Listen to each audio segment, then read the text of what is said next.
Makadiko muri yeZimbabwe kumatima nenyika kwese kwese kwa mungadai muri zita ndinonzi DJT1 nasi ndarasikira munzvimbo yedanga mvura kugimboki uko kwandafamba ndichienda kundoona chiremba variko ndapushwa zvandisunda nekarinyere kupe nemakunga andiri kunzwa kuti kudanga mvura kugimboki kumagetsi uko pana chiremba vari kubatsira saka zvandipusha kuti ndinge ndichisvika ikoko kuti ndinge ndichiona kuti zvakambomira seiko ivo vacho chiremba matambudziko api vanenge vachibatsira kumhuri yeZimbabwe ndo zvandipusha ndo zvandisunda kuti ndinge ndichisvika panzvimbo iyi. Chiremba vedu vanonziwo Mambo Nyashanu chiremba vematare saka regai ndiwane mukana wekuita hurukuro navo tinzwe kuti ndeapi matambudziko avanobatsira.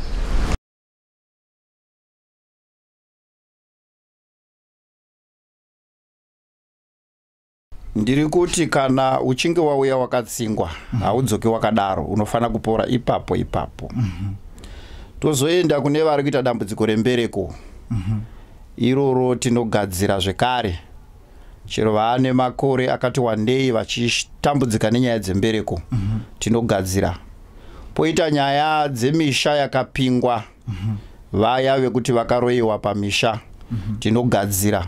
Kana paine zviripo tinobvisa. Tinosvikazve panguva yekuti kana paine ngozi dzakaitwa dzisiri kubuda tinogadzira matare adzo kuti dzitaure dzibude. Kana paine vane mamhepo tinobvisa zvezvekare. Kana paine vane matambudziko ekushaya dzimba nokuda kwezvinonetsa mumadzinza tinogadzira zvezvekare kuti dzimba dzivepo, atinoti kumisa mapfihwa. Tinogadzira zvevana zvipande vanenge vaita matambudziko aya atinoti enhova. Tinogadzira zvezvekare varume vari kuita dambudziko rekushaya simba pabonde. Tinogadzira zvezvekare.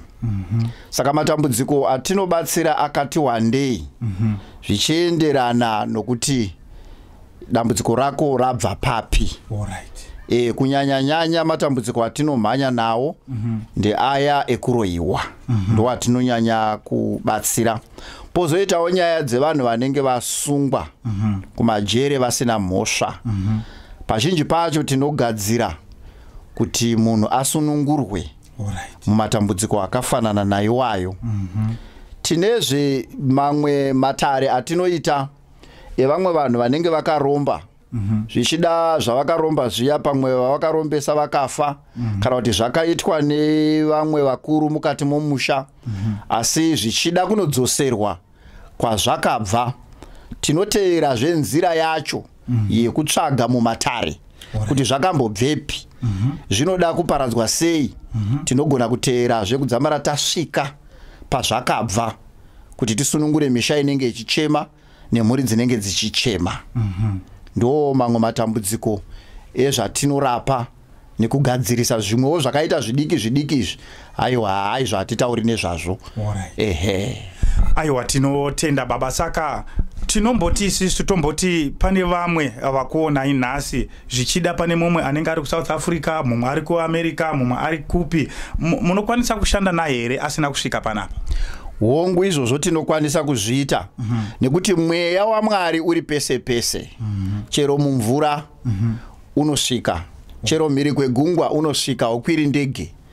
Nekuti ziso raMwari riri pese pese, rinoona chese chiri pai chakavanzika. Tinogona kubatsirana nawo. Aiwa ndinotenda zvikuru munhu waMwari nemashoko akanaka. Ndisati zvangu ndabva panapa ndinotenda kuti masvika mukanditambira zvakanaka. Mungawa here muine mashoko amungade kuudza kumhuri yeZimbabwe ndisati ndasimuka zvangu? Maita zvakanaka. Chandingangoda kutaura kumhuri yeZimbabwe ndechekuti makasununguka kusangana naMambo Nyashanu chiremba wematare vawirosi. Kana muine matambudziko amuinawo tinobatsirana. Chokwadi. Hongu. Tinotenda zvikuru mhuri yeZimbabwe. Ndofunga ndakudze ndikati ndiri kugimboka izuva ranhasi kudanga mvura kwaMutare, ndokandasangana navo chiremba. Ndofunga manzwa mukutsanangura kwawo kuti aiwa isu hatimise mureza, hatinyore chikwangwani, asi kuti uyo neuyo ndiye anongototaura wega kuti zvinhu zvakamira zvakadai. Ndo zvandipushawo kuti ndinge ndichisvika panapa. Saka mashoko angu andinokusiyirai kwamuri ndiye kuti dambudziko harichengetwe kudzimba, chirwere hachichengetwe. Sanganai nemuranda vaMwari, sanganai nemunhu vaMwari, zvinhu zvifambe. Thank you very much nekuramba makateerera pano paTeachCatch MTV. Mazvita namba dzavo vanenge vachida ndo dziripo paskrini dzamuri kuona dziri kubuda idzodzo, munokwanisa kutaura nawo monzwa kuti mobatsirika sei. Ndinokutendai zvikuru. Thank you very much.